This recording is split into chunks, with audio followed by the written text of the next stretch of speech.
All right, hey everyone, Anthony Fantano here, internet's busiest music nerd, and here we are for a chill and in-depth conversation with none other than By Storm, who are fresh off the release of their newest album, their first, together as a duo under a new name, a new moniker, My Ghost Go Ghost.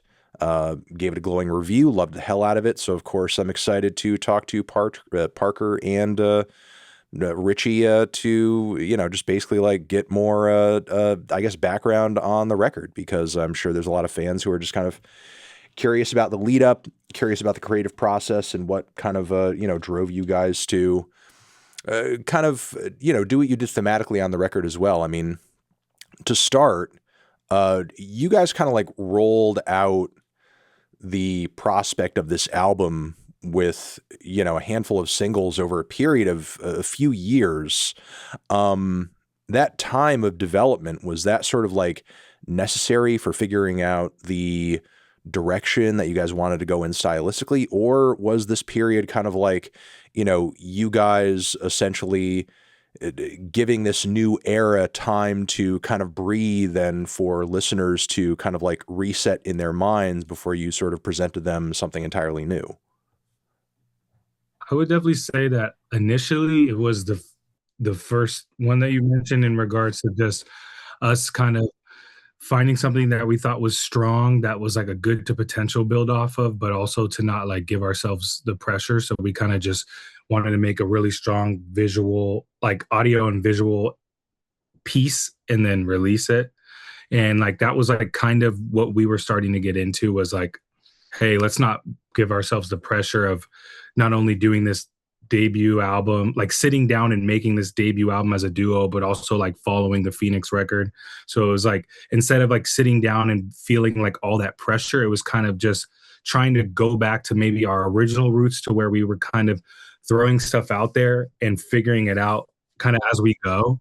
I think a really good example of it is actually like when we did um, the first two tapes, like the rollouts for the first two tapes, where we were just young kids, like putting our most into the first single and then figuring out the next single. And then while we're doing this, the album's like coming out. And it's kind of a less like industry standard thing, I guess, maybe for where we are in our careers. But at the same time, it kind of felt like the best thing we could do to take the pressure off was like throw stuff out there, play shows, like experiment while playing shows. And it's like, it made it a lot easier. And then I think it helped on the business end to just not drop the album and expect everybody to be like ready for it when we drop the album. You know what I mean? It was like earn our stakes back into people's attention span. So I think it was kind of best of both worlds. Yeah.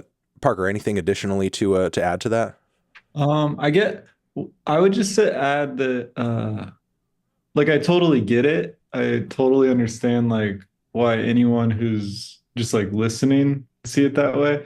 I feel like I'm almost always having to remember the like double song single thing is kind of attached in people's minds as like a starting of the project. Because I feel like the timing for us, that almost felt like such like a closure thing on Injury Reserve too, where I almost think of like when we started putting out songs, I guess like a year ago now, as kind of like the start of like an actual album, at Yeah, least. yeah, for sure. Yeah. More like an announcement of like something to come that didn't exist. Hmm. Closure.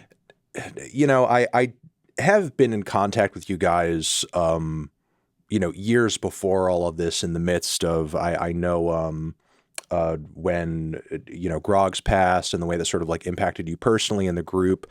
But what I didn't really get a chance to assess with you and sort of like get a sense of was, and, correct me if I'm wrong, but like the last Injury Reserve album, if I am correct, at least in terms of like reception, that seems like that was like the biggest peak of sort of attention that you guys had got under the Injury Reserve name. Were there any sort of like, in the transition to By Storm and kind of reckoning with the idea that like maybe we need to move on something different, were there any sort of like reservations or anxieties or fears of like, man, this is sort of like the level of attention we've always sort of like wanted, but now it's come at this time where a change has to sort of like follow this? We're in like such a transitional period now.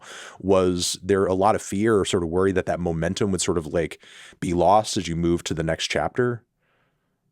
Yeah, I think only naturally. I think there was also the element of it that, at least for me, was like we made the album. Like that was like, like I feel like a lot of acts like are always looking for the album that I feel like I could look if everything were go to shit and like people wouldn't like the record that we just released or anything more that we did before. It was like an album that I felt was like our stamp on the genre, which I feel like a lot of people always are hopefully striving for. I mean, it's always like been our goal.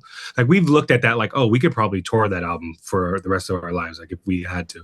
So I think for me, it was like, yeah, it was the success element of it, because it was like the most like broadly, even though it was the strangest album, it was the first time we've ever gotten this thing where people are like, yo, this is like, people like, I've always been positive about our music, but like really overwhelmingly like kind of internationally positive, and then like consistently like the narrative, even however, God, it's already been 5 years now, so like the narrative around that album 5 years away is the same, you know what I mean? So I think it was definitely a lot. I mean, that was why we particularly transitioned the way that we did, and that's why we kind of were just doing the songs at a time and doing the shows, was because we didn't want to like add that into how we didn't want to make an album scared, because that's like the one thing we don't want to do.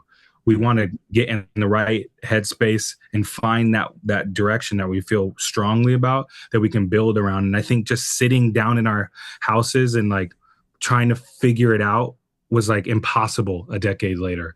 I think maybe when we were kids and we had all that crazy ambition, but I think for us, we just really had to get back into playing shows and releasing music and just being like a part of that process to be able to make a better, like a good album to then release next.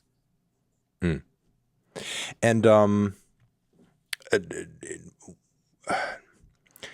in your experience when sort of like interacting with fans and people are sort of being introduced to you for the first time through that album, because that record was like such an inception point, has this led to any people sort of like going back and appreciating what you had done up until now and sort of like discovering some of that stuff that, I mean, all of us know for a long time sort of like gone under the radar and far too underappreciated, given like the commercial accessibility of like some of the, anthems and hits you guys have developed over the years?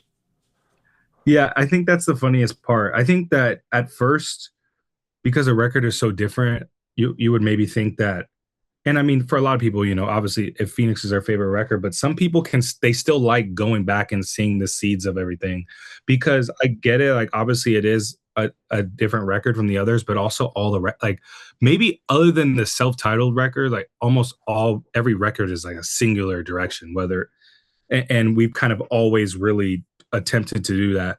So I think hopefully people can see the seeds and the growth, and there's certain techniques that we are building throughout time that if you go back and listen to them. So yeah, I mean, I think it just brought people into our world. I mean, it has its own core fan base for sure.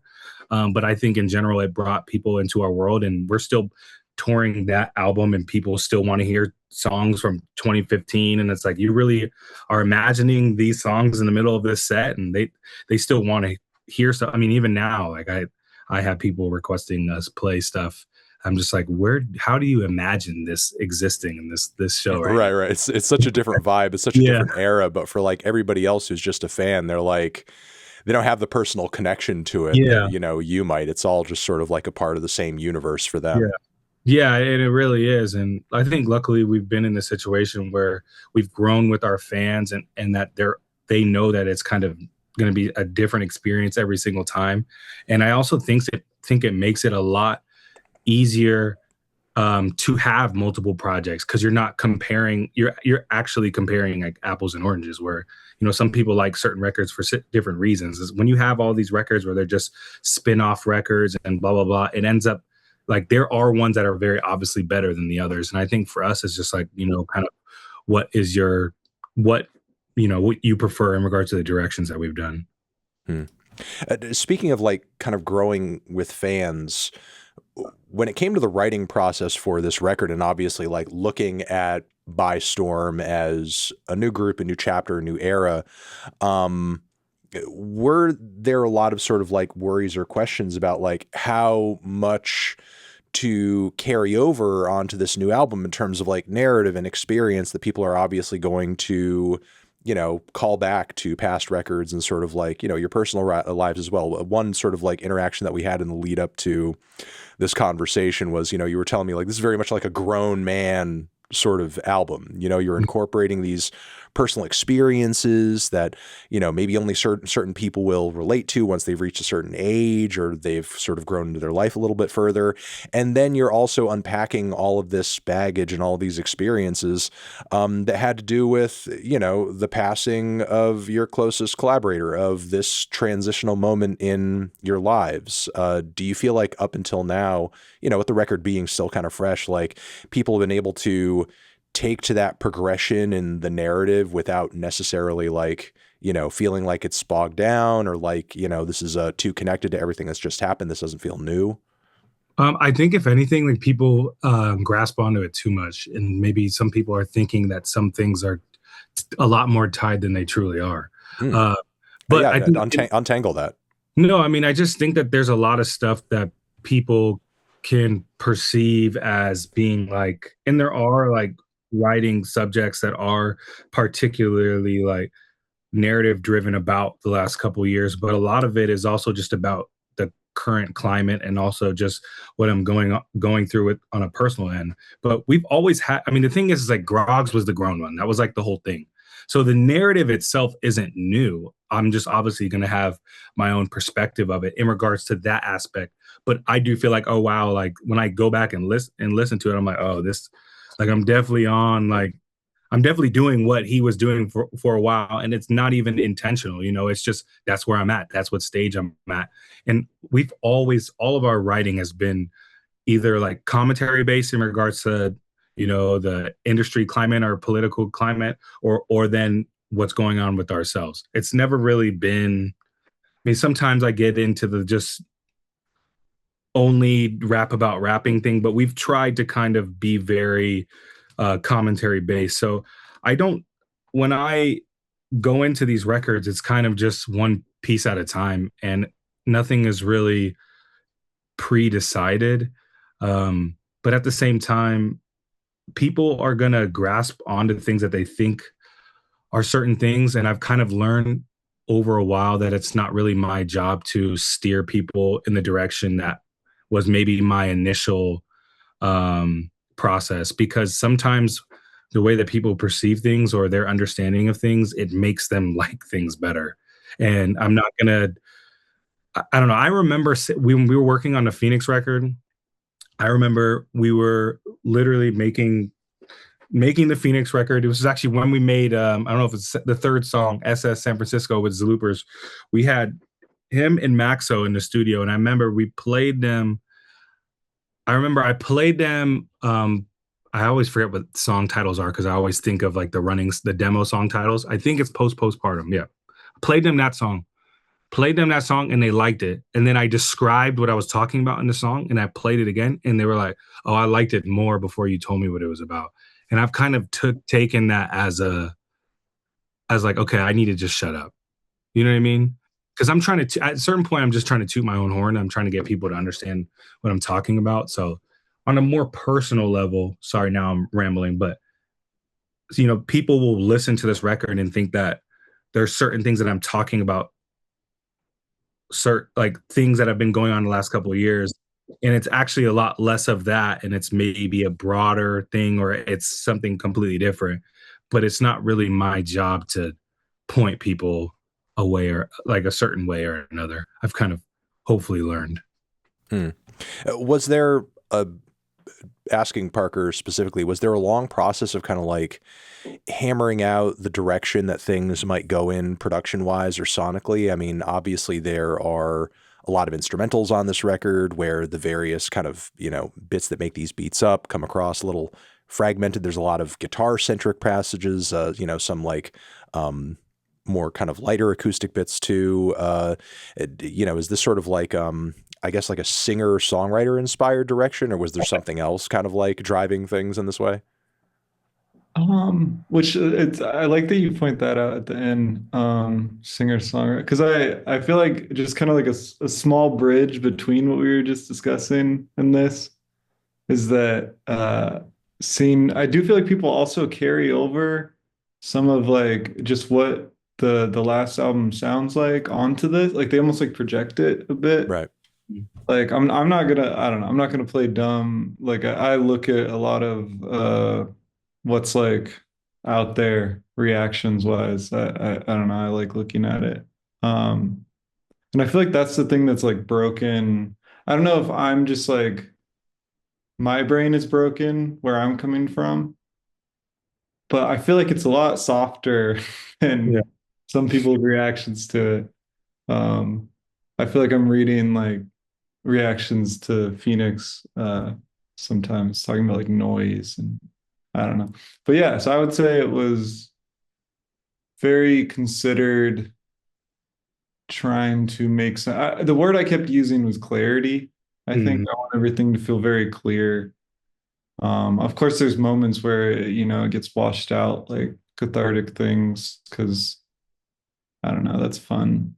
But yeah, a lot more clarity, I think, than anything we've done before.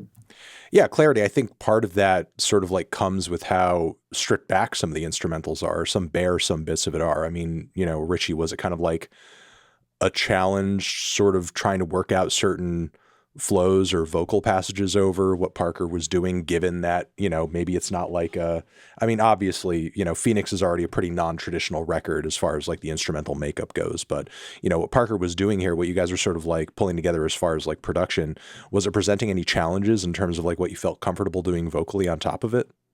I would actually say it's the opposite because a lot of times when the production is that way, it gives you a lot of room to almost add your own element of like rhythm and tone to it.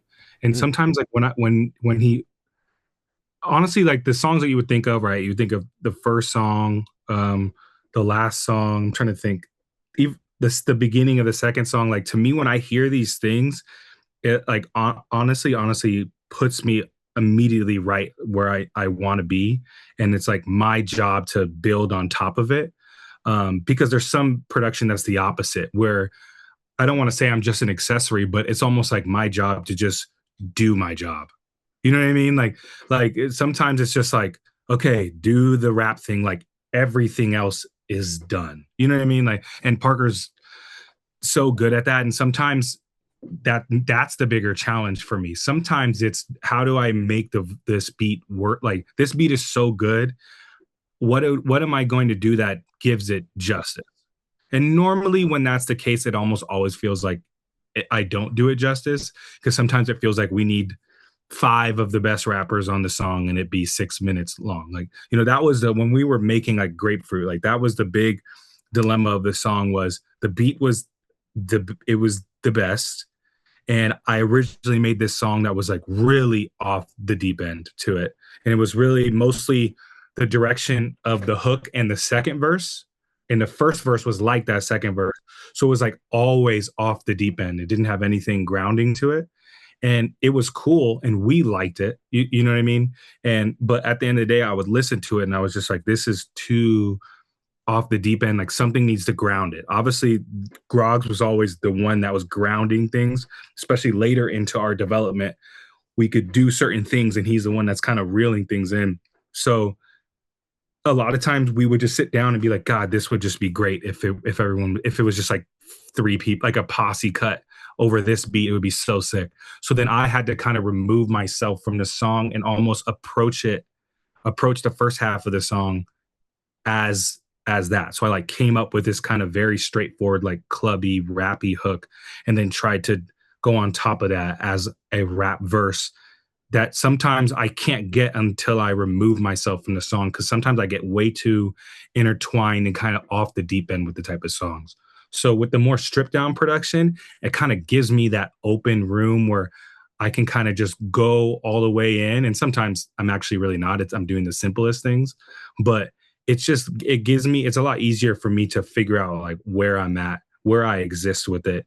And I obviously like even the mix and the way that things are levels like really kind of makes it make more sense. But honestly, it's all fun. I mean, I look at it all as a challenge, like in a positive way. Unless the beat is just like too good, and I never feel like I'm gonna do it justice. But we kind of always try to figure it out. Having more collaborations, more voices, posse cut hypothetically, is that something that when making this album there was legitimately like a temptation to do? Were there sort of plans to kind of field more features? Because obviously, you know, Billy is Mr. Billy Woods is the lone feature on the album. You know, was there a point in this process where more voices or collaborators were considered at all? That was the original direction for the last song, and thank God we didn't do that. Mm. Yeah, Well, the original direction for the, I was like, this would be sick as a posse cut. yeah, because It we would thought, only be for one. It would only be for one. yeah, no, but it made sense in the album. Like if we had this album and there was like a really good posse cut and a certain placement of the song of the project, it would make a lot of sense. So we kind of liked the idea of it, but at the end of the day, it wasn't something we were going to force. And with that beat for the last song, which ended up obviously it ended up being a strong song and we built the whole like album around it. But for that song, we heard that and we did speak to particular people about, hey, we're looking to do a posse cut. Even somebody like, hey, we're looking for a posse cut hook. Like we were looking at that. And then I got a bit impatient and I had the song concept and then I did it. And then we just like, we're like, oh, we don't need to do it at all. The outside logistics stuff, it's definitely not our strength. Like at the end of the day, we came up just with a couple kids and then Grog's in this, you know, literally a dentist's office, like making songs. So we're not really good at the like get in the studio. Like we've tried to do it a couple times and it's definitely not our strengths. You know, some people come from studio culture or come from a culture where there's people walking in and out and they're all making music together. And it's kind of really been isolated for us. So while it's something that we want to do, and maybe we think people are our peers and maybe they don't necessarily think they're our peers, or just in general, if it's just a lot to put together, it's something that I think we're well deserved. I think for us to collaborate, we would just have to be like a lot wealthier. Like we would have to have that like celebrity, like people come to you and they do things and then you're just editing, like you're kind of using it like carte blanche. Like I think that's the only way we'd be able to like really openly collaborate. I feel like we always and we have to be more open too. Yeah. Yeah, I mean, some of these larger artists that work out of these huge studios and, you know, have these contracts that are worth hundreds of thousands, if not millions of dollars, they have features they're sitting on for months, if not years, and then it turns up on an album some point down the road someday. Yeah. It's not even necessarily that. Like, it would be artists like of our size. I think it's just like hard. Yeah. I'm always shocked by how much like other music is made in like a set of steps. And I think that it's hard for us to like slip someone into that and like it not like, I don't know, it's harder to get it to click the way that our stuff eventually clicks after like it's kind of whirlwind route. Getting into some of the core themes around the record, one thing I wanted to ask about was just sort of like this look back to the past. As you were kind of saying earlier, Ritchie, like not everything on the album, a great deal of the material on the record doesn't deal directly in the last album or anything having to do with the album. But, you know, you do have these records on the album, like In My Town, for example, where you are clearly like, you know, looking back to another time where you're sort of like struggling to sort of like make it musically where you're from. And that's always been sort of like a part of the group's sort of story and background. Like, I guess what I want to ask is outside of, you know, what happened 5 years ago and the transition point that you guys have worked through, what else is sort of like, you know, kind of pushed you to look back to even further points in the past and kind of reflect on them and, you know, kind of culminate them onto a record where, you know, you're almost framing yourself as being haunted by your memories in a way, if I'm reading it correctly.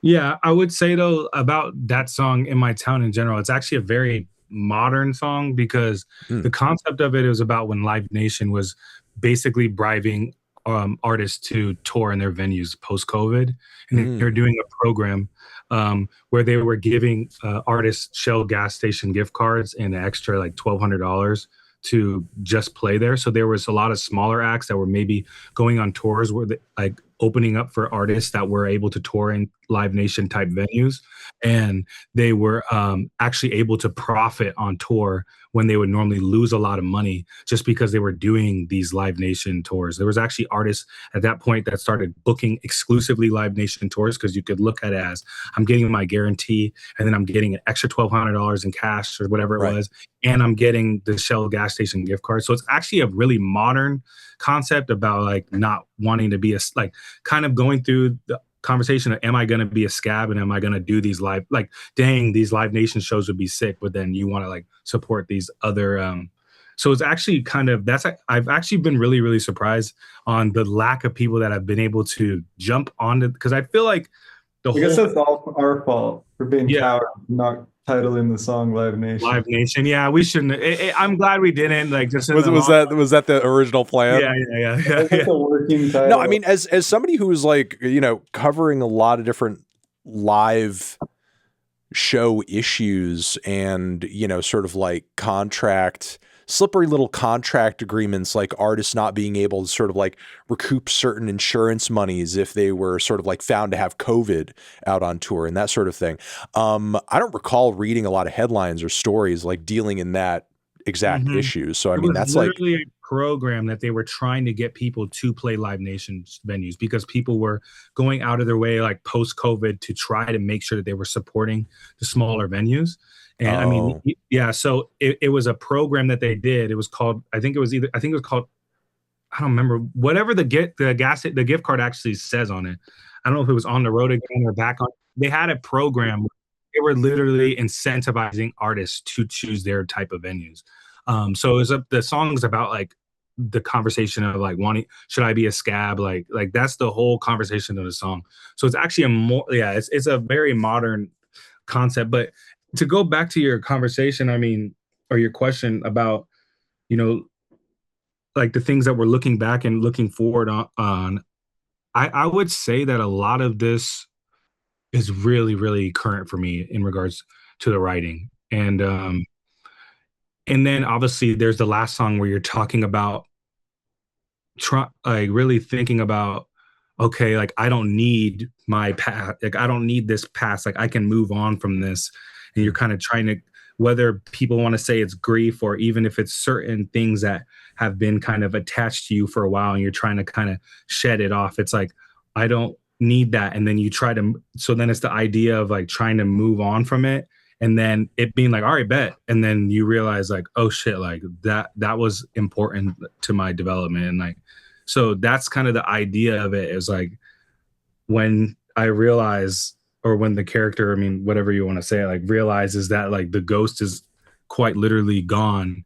And then you realize in the storyline, like now he's looking for the ghost, you know what I mean? Like he's in the basement and he's trying to do the candles and check, like that's the whole idea and it's not the ghost isn't like I mean, you can perceive it how you want to perceive it, but the idea was about like the general ghost, like, you know what I mean? It wasn't a particular entity. But I understand other people's perception of it, but that spins back with the second song in regards to the idea of some people looking at cutting their hair as like a developmental phase, like especially with locks, that's like a huge thing. Like people be like, oh, I feel so light now, I cut my locks. So it's kind of talking about that conversation as well. So that's really like that in the last song. And I Dance are these songs where it's kind of about like being in the moment and not being so quick to try to shed these things off, or you know what I mean, or brush your shoulders off, like not being so quick to try to move on. Like, and I Dance is like about really sitting in it and letting it,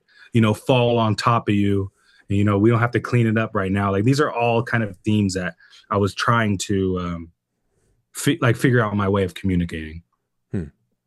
I mean, going against that grain a little bit though, with this album sort of, you know, being under your belts now and garnering the reception that it has, does it feel like, you know, a hump has been sort of like ridden over and certain things have been processed or, sort of like addressed or sort of dove into artistically and emotionally that, can be moved on from on future records, or sort of like other sort of directions can be kind of forged forward now that this is kind of like complete? I would more just say creatively Hmm. and less like narratively. I don't really, I guess I do, and maybe I don't think of it, but I don't really, I haven't really looked at it as like, oh, okay, I got that off my chest. Like, you know what I mean? Like, Hmm. I got that off my chest. I can move on from it. I mean, I think it's more so like, okay, we made this album. Like, it is what it is. It's it is like a singular thing.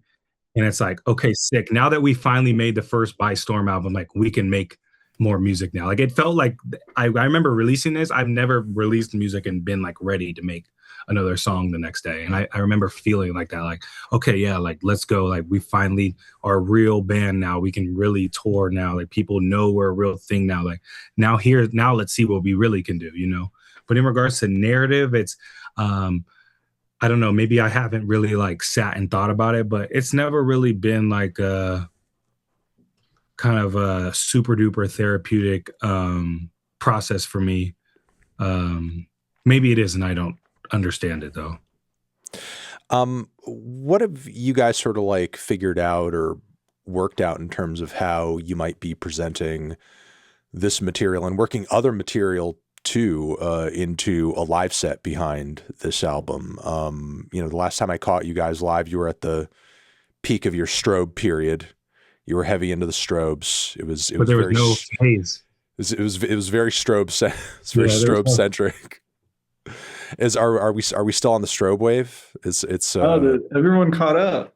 Everyone caught up. Well, okay, that makes sense.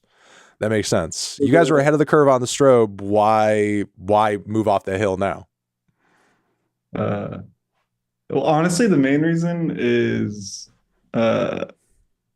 exhaustion. Like I don't like when we were doing some of those, like the like we would physically like tour with them most of the time.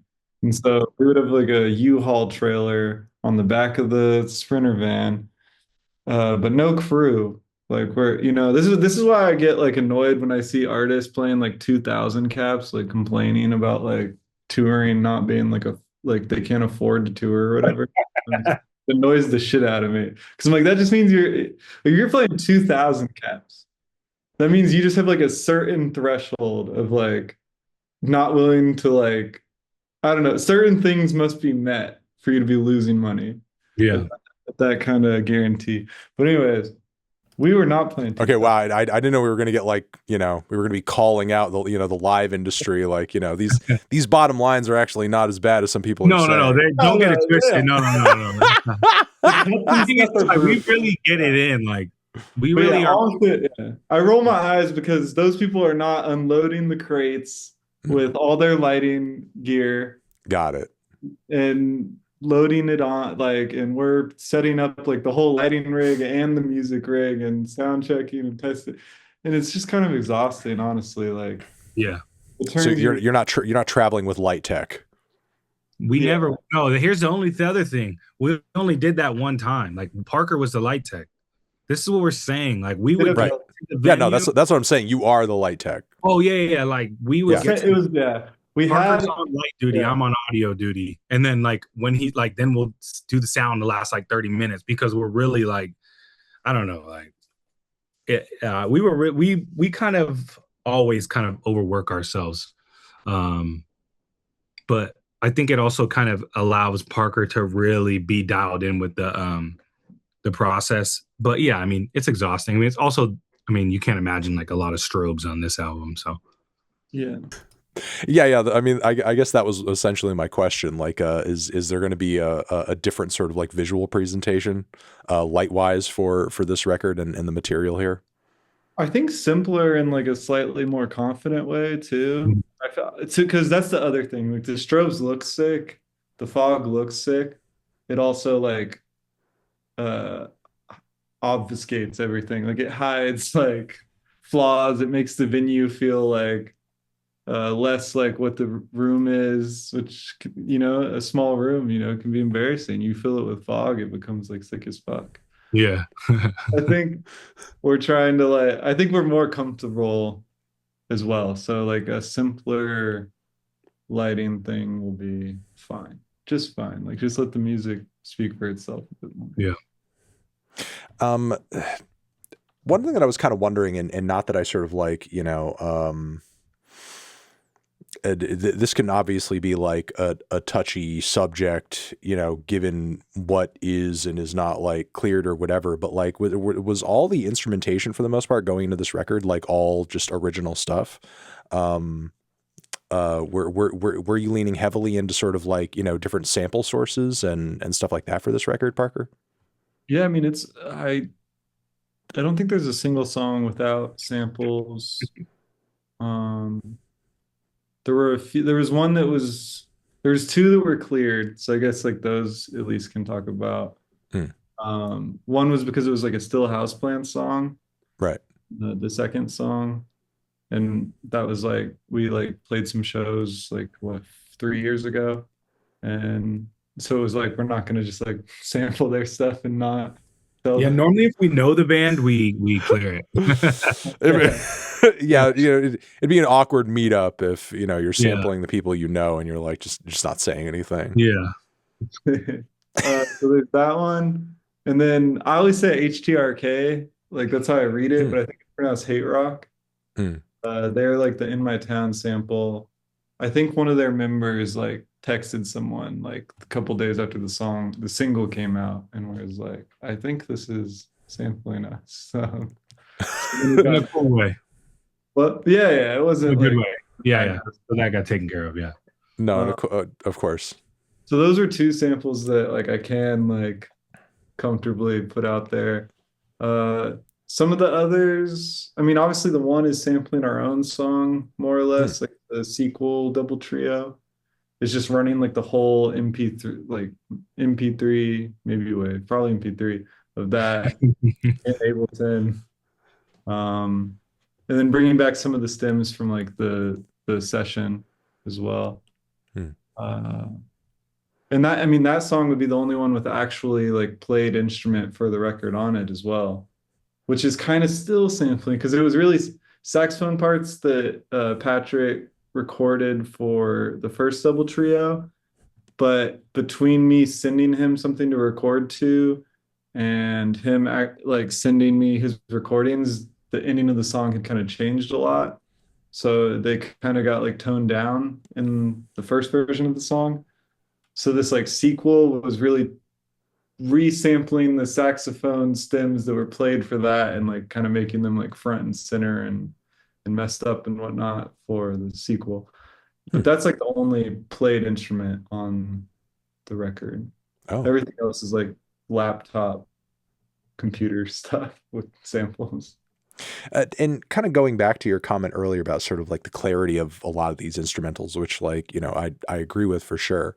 But like what drove, be it either the vibe or the writing on particular tracks like And I Dance and Best Interest, for example, for them to be sort of like more droney and sort of like cluttered and thicker and more kind of chaotic? I think maybe there's like three. I'd say the big like two like touchstones that are like very far apart, but that I was just like listening to a lot of throughout making it probably are like Hate Rock on one end. Like I really liked like their haziness, and that Rhinestones album was like probably one of my most listened to the last few years. My girlfriend introduced it to me, and like it's one of those ones where someone plays it around you and like the fifth time you're like, this is crazy. And you just kind of like dive into it. That time is crazy. I don't know. You didn't give her the credit the third time? Like, so, I don't know.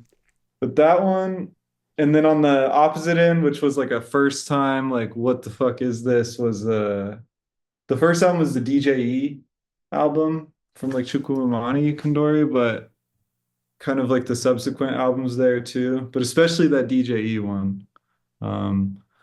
I think those two things that are very far apart were both like listened to a lot. by me while we were working on this, and maybe that's like the trying to like bridge that is the sound. Hmm. And for this record, how did you guys end up like linking up with Dead Air? I mean, obviously, like they're a label that in the time that you guys came out with Phoenix has, really been on like the come up and has championed a lot of like, newer burgeoning artists that have been popping off, very recently. Like, was there something that sort of drew you to the label, given the new relevance it kind of had on the underground scene recently? The people that in the like the main people, the personnel behind the scenes. That's honestly what all it was. They're kind of where we're at right now. I think we just know that we wanted to go with something that felt like, I feel like when you go into a lot of these relationships, you can kind of tell whether people either A, get what you want to do, or B, actually care. And Jesse has genuinely been really tapped in and really, really liked what we've done for an extended amount of time. And also like cares about what we're doing. And I think it was one of those things where you can look at, their roster or what they've historically done and been kind of looked at, that we released this record on there and kind of looked at it with like a question mark. But I think to us, we just were like, look, there's this person that wants to release this record and genuinely has like passion for it and wants to give it their all for it. And it's like, are we going to dodge that and work with somebody else that doesn't even care, but maybe it fits a little bit more, or maybe it's, you know what I mean? It was just like, we've done that. We've made that decision, or we've almost made that decision prior, where you kind of like, oh, this would be a perfect label for us, but you've never spoken to any of the people, like the people never spoken to any people, or the people don't care. They don't go to your shows, or, this is someone that has supported what we've done both publicly and behind doors for an extensive amount of time. And also when it was introduced to us, it was very like low key. It wasn't like, we're trying to do this long-term thing. It was like, look, do we want to release this record with them? So for me personally, it was a no-brainer just because of the clientele, like behind the scenes, and just finding a good fit where it was like, you get a little bit of that machine, but we can still just do what we want to do. Because we could have self-released it, but I think just knowing that this is the first thing, we kind of wanted to maybe give it as much oomph as we could. And I don't know, I think that's personally why I felt like it was a perfect fit. I don't know if Parker has any more. No, yeah, I mean, yeah. It could be a label where you've never met the people, or like when we were shooting that JR video, like Jesse. Oh yeah. You spend a night in Lisbon, Ohio, in the same hotel as someone, you're closer than any label head, any other heads, that's for sure. Yeah. All right. Aside from, obviously the tour behind this record, do you guys have anything else sort of like coming out around the corner in terms of like visuals, promo stuff for the album, anything like that? We filmed we did I don't know what to call it, like a semi-private concert thing not quite a week ago out here in Phoenix that we filmed, trying to like cut it together like I don't know, 20 minutes kind of live, like show that what the tour will be kind of thing. So that should come out. Have you guys at all personally bought into the industry deluxe album propaganda, or is that something that's like not even at the top of your heads?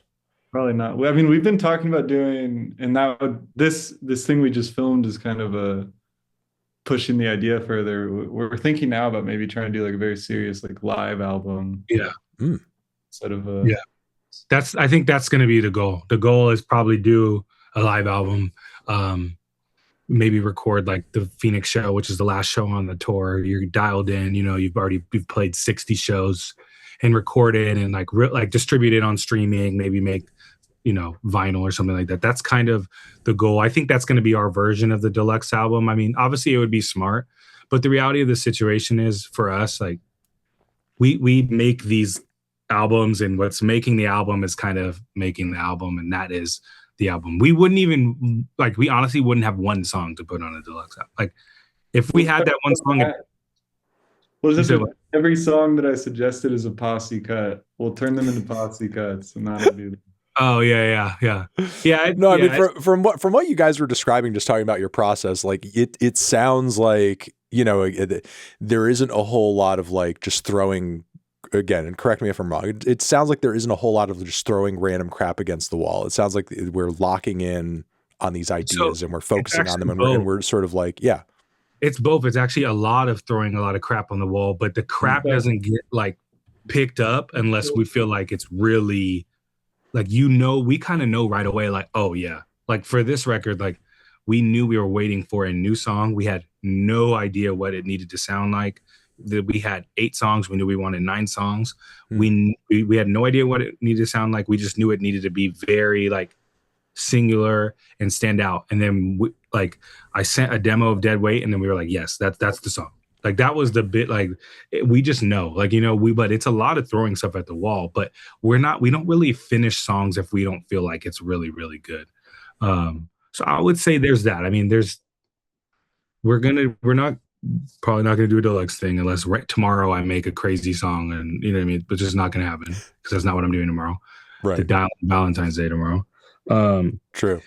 But we're gonna probably do the live album. I mean, if we do it, we did it. If we didn't, sorry guys. Like this idea came up 48 hours later. But the last quarter of the year, Parker, is gonna be pretty night game centric. Be a movie. Yeah. So that's what that's next. Yeah. You know, before I let you guys go, I wanted to circle back on just like a quick comment that you made earlier. You were talking about sort of, and this has obviously been like a bit of a debate on social media in certain circles, the idea of like rapping about rapping or making rap music about rapping, and the idea of like the futility or even like the heart in doing something, even though it is sort of like maybe more niche or specifically just for a certain subset of people that care about a particular thing. And, you know, I mean, you've displayed and you've talked about having an awareness of what you guys do in the greater landscape of hip hop. And we've also had other conversations about like other artists who are super experimental. And, you know, it almost seems like when you get too artsy or something, people are like really quick to categorize you as not being hip hop. And, you know, you've said in the past, like, that's bullshit. You know, it's under the hip hop umbrella. It's considered to be hip hop. It doesn't need to be sort of like, you know, othered in a sort of way. Like, as somebody who's sort of been, though on both sides of the fence, obviously, in terms of like making stuff that has a wider appeal, making stuff that has a really niche appeal. And obviously like Phoenix being as an experimental record, that record matters a lot to you. And, you know, you see it, even if it doesn't have the impact of like Rick Ross's Teflon Don, it sort of like stands in a very important place. Hey, maybe one day. Maybe one day, give it time. It's still for you stands in a really significant place because, I mean, I've talked with you about this music. I've talked with you about the new record too. Like there's nothing else. There's not going to be another record that sounds like this year, you know, maybe years down the road, if people sort of like pick up on the idea. Yeah, it's true. It's true. There's not going to be another album awesome, that sounds like this year. That's the only goal. You know, and you know, I guess like, again, having made music that sort of like veers on both sides of that sort of like, you know, on the fringe, more accessible, is there a point at which like, you know, you feel personally either now or you see yourself into the future just like more comfortable, or you feel like you're just more in your wheelhouse? Oh, now like in regards to the music that we're making now? Yeah. Or you foresee yourself making into, you know, the future. Is there sort of like, you know, do you feel like more in tune with yourself as an artist currently, sort of, you know, making something that is as left field as what you just completed? Or, you know, do you reflect on some of the stuff that you guys have made in the past ever in terms of like just, you know, some of the bops and bangers like, oh shit, that might have a wider appeal technically, or sort of in a more traditional sense, and, you know, reflect on that at all? Is there, you know, one lane that you feel like personally makes more sense for you, or do you feel like you have more of an opinion or view on creating in that other fashion now that you've kind of like done both in a way? Because I mean, some artists sort of like define themselves entirely by just making music that's accessible, just making music that's avant-garde. You know, you guys have successfully made music in kind of both lanes. Yeah. I would say at this point, it's like just making something that feels like worthwhile. Yeah. That's perfect. Yeah. I don't. I understand why people, whether it's skeptical or even like hyping it up in a way that's kind of nasty, like would resort to like where it fits in like a hierarchy of like ball knowledge. This album's going to go down as elite ball knowledge. I'll say that. I hope so, but I do think that that I really hope is. so that I can make money off of it. For me Yeah. personally, it's just like I have whatever ball knowledge I have, and I'm trying to make something that I think like would be cool if it was out there. Yeah, Like, I think the worthwhile aspect of it is really what it is, because I think a lot of it, like we've kind of always spoken about this, but a lot of it is like from a competitive type nature, and it Mm. kind of always has been. And we've kind of always been like, if you're saying, there's not going to be a record that sounds like this year, that's always kind of been the goal. Like that even was the goal with Floss. That was the goal with Live from the Dentist Office. Like that was the goal then, and I just think that things have changed, so obviously like we're gonna evolve with it, but I don't think that this is a world where there's zero possibility that Bystorm makes a record that could be perceived as more like publicly accessible, like, you know what I mean? Like I still think it's still gonna have the elements that we've done with the last two records, but I mean, I even think like on the last record, like even on Phoenix, like I think Superman that has like a ability to be not necessarily a radio song, but a song that more people know about than maybe it has its own base, like outside of just being part of a record. And I think that there's songs on this record as well where, I mean, I think this record is extremely more accessible than the Phoenix record. But I don't think that it's one of these things where like we identify as like making this like edge of the fringe, like this. I mean, it's just been what has been part of our development of being like competitive and trying to make something that's like, oh, this is our own stamp on the genre. And that's always been the goal. I just think that particularly like you're saying, Floss, like that record in particular was such a response to us making Live from the Dentist Office, playing that probably every weekend or every other weekend in people's like living rooms, and being like, we want to make more music for this environment, like for this live environment. But still, when we were making that, we wanted to make something that was worthwhile, something that was different. I think the only time that we made a record where we were thinking about other things was probably the self-titled record. I think that was the only time where we were thinking about like, oh, this is our debut out. Like we had other mindsets other than like making the most, like where we were, the most worthwhile record at its time. And I think we learned a lot from that. I mean, we've learned from everything. We learned from Phoenix as well. And I think like we couldn't make this record without Phoenix, because I think I learned some of the, maybe not mistakes, but I was able to tie in some older techniques that I just didn't do on Phoenix because I was so deep off of the deep end. Like, and something like Grapefruit wouldn't fully happen if I didn't kind of try to reel myself back in a bit. So it's been a fun development, but I don't think that there's like, there's a for sure on where it's going to go from here. We kind of really look at everything as where we are in that moment and what's the record that we're making right then and there. Yeah, no, I mean, I wouldn't even just say Floss. I mean, repeatedly for you guys songs, and even though obviously like it wasn't as big an offering as like your other records and mixtapes, one project that I find myself going back to certain tracks on is definitely like Drive It Like It's Stolen. Yeah. Like Jailbreak the Tesla, like the production on that is still crazy. Like, even years later today, like it sounds absolutely nuts, and feels almost like, a precursor to a lot of the strange kind of hyper terminally online production that we heard from a lot of underground music to come after COVID, you know? Yeah. Talking so, point. I mean, I think Drive It Like It's Stolen is better than the self-titled record, just because like the mind, like I just think that there are things in that record that were so much more sure of themselves. Like I just think that we were, it's so funny because we made that record so we could make the self-titled album. Like we made that record. I was like, this is the last one before we're going to find a label and make an album. But at the end of the day, we were still just in that house, just making something that felt strong. And we found some of these techniques like in North Pole and stuff like that, that were like, oh, okay, like there's something really here. And then I was able to branch that out on other records. So I just think that everything's been important, and who knows, like it could go a totally different route from here, but we'll just see it like one step at a time, really. Just like we did with this record, like zigzagging was the one step, at that time. And we felt really like we were like, this is fresh. Like this is, it may not be the ideal jumpstart if we were, if we had all these ulterior motives, but it felt like the perfect, like, okay, like, you know what I mean? Clean slate. Like you guys are going to really have to like really tap in. I think that one's such an old single. It almost, which, that's just how we had to do it. But I feel like people almost lost that. If anything, that's like kind of like what was supposed to set the tone for the record.